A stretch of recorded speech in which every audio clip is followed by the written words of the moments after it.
Encinitas at a job with a water heater that I installed a year ago. And these folks have a saltwater softener installed on the house, which, you know, as we know, destroys water heaters, the anode rods in water heaters in a very short period of time. And it had destroyed the previous heater that was in here that was only a year old. It developed a leak in the bottom of the tank because the anode was depleted too quickly from the soft water. The plumber that put the water heater in didn't mention anything to him, but you can put a magnesium rod in these things, which lasts longer than the aluminum and zinc ones. And that's what should have been done initially. It's what we did when we put this one in a year ago. So we're going to go ahead and do a 1 year service on this thing. We're going to pull the anode rod out and kind of get a look at it and see how the magnesium fared over the last year, and then decide whether we should replace it or, you know, what to do next. Stay tuned.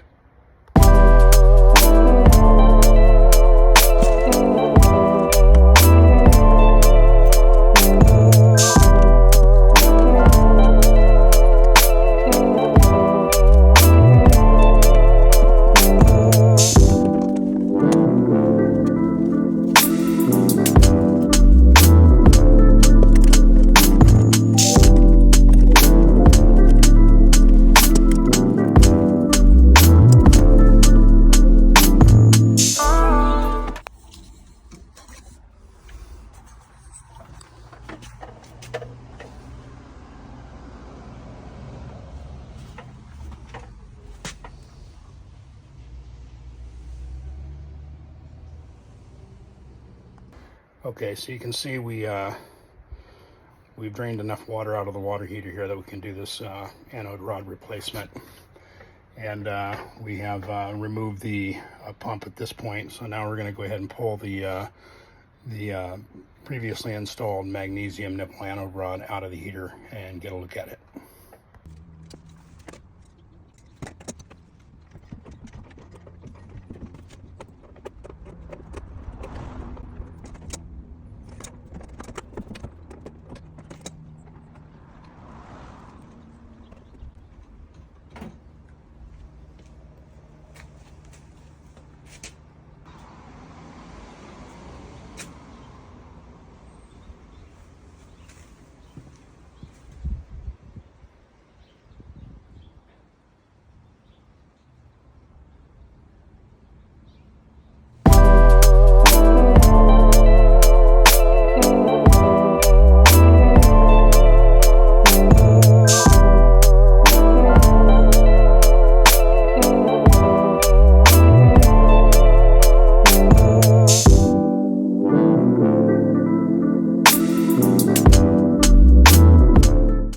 Okay, so you can tell from that other anode rod that it's time to just put a new one in.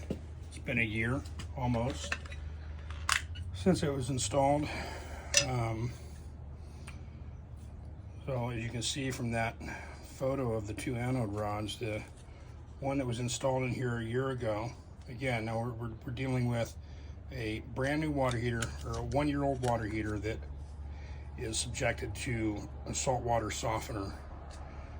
And that is it's different than, you know, normal circumstances where if you didn't have a saltwater softener, right? So saltwater softeners eat the anode rod at an astronomical rate compared to normal regular use in a house that doesn't have a saltwater softener. So that's why when we put this water heater in brand new, we put a magnesium rod in, because that's what you want in a water heater that's being used with saltwater softening. With a soft water softening system. So in any case, you know, I would say even with the rate of corrosion on this anode, the old anode rod here, the 1 year old one, you might be able to get 6 more months out of it. The only problem with that, and I'll show you,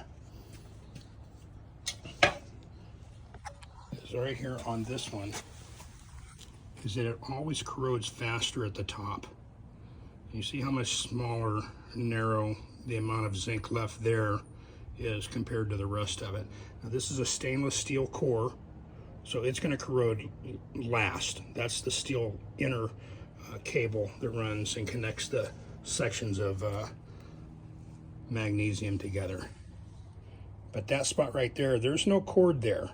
That's just straight zinc, or magnesium rather, all the way through, solid. So once that eats through, what's remaining here drops down into the bottom of the tank. And it will bounce around inside the tank. Every time you turn the water on, it'll clank around, make noise. It'll break the glass lining on the inside of the tank, and it won't do its job anymore because it won't be connected to the nipple, which is what grounds the anode to the water heater.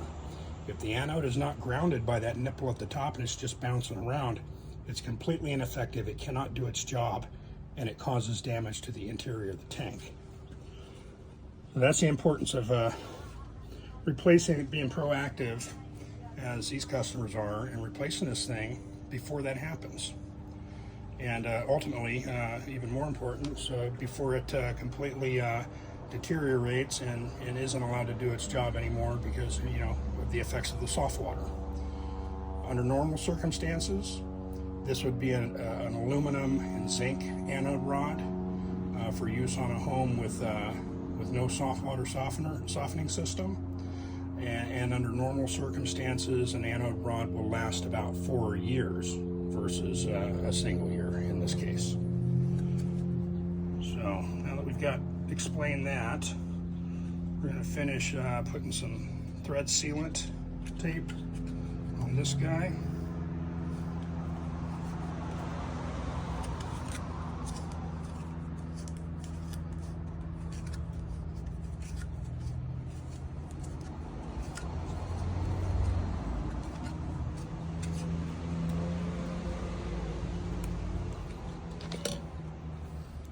This thread, when it screws into the top of the tank, is what grounds this anode rod to the tank and allows it to do its job. If it's not grounded via the threads, it won't do anything. I like to put a little Teflon tape on them, and then I follow that up with a little bit of this Laco slip tight Teflon sealant as well. Just a little. You don't have to put it, but it's a little added protection. I like to. I don't like to get callbacks. One, it makes you look bad to the customer. And two, you can't make any money if you keep going back over and over again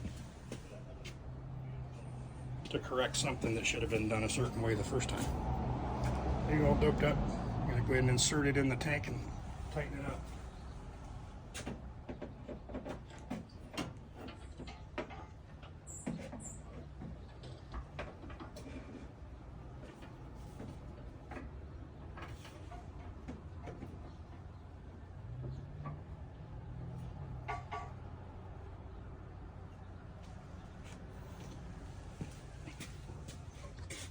I'm not a big fan of saltwater softeners. Most people know that. They've been banned in California since 2014. Be that as it may, people still buy them. They still want them. We won't install them, but you know, we'll service water heaters that have them.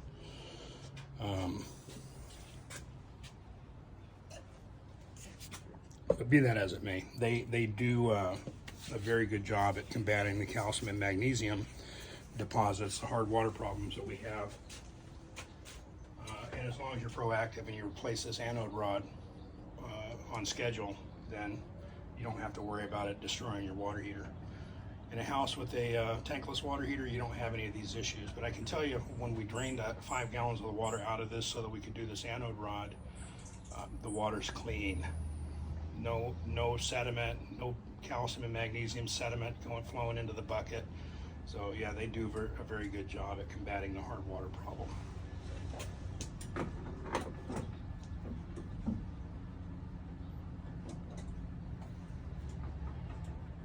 Lefty loosey, righty tighty. Let's get this bad boy tightened up in here.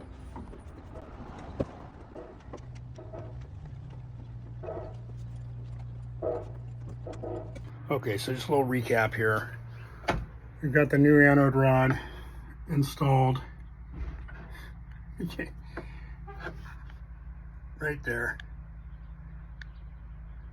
and we're going to reconnect this water supply line, and then they'll be back in business for another year. And now again, the reason why it's important to do this every year on a water heater that has a saltwater softener installed on the house, and every 4 years on a regular tank style water heater like this one that holds water. You gotta do it every 4 years. Replace that anode rod, because let's face it, it's a 50-gallon tank style water heater. To replace this nowadays is about $2,800, right? And if you don't do any service to it, you don't replace this anode rod, and you let it just, you know, run its course, you're going to replace that. You're going to spend that every 8 to 10 years. It's going to happen. So, you know, spend a little bit of money on maintenance as you go along here, and they'll last a long, long time for you.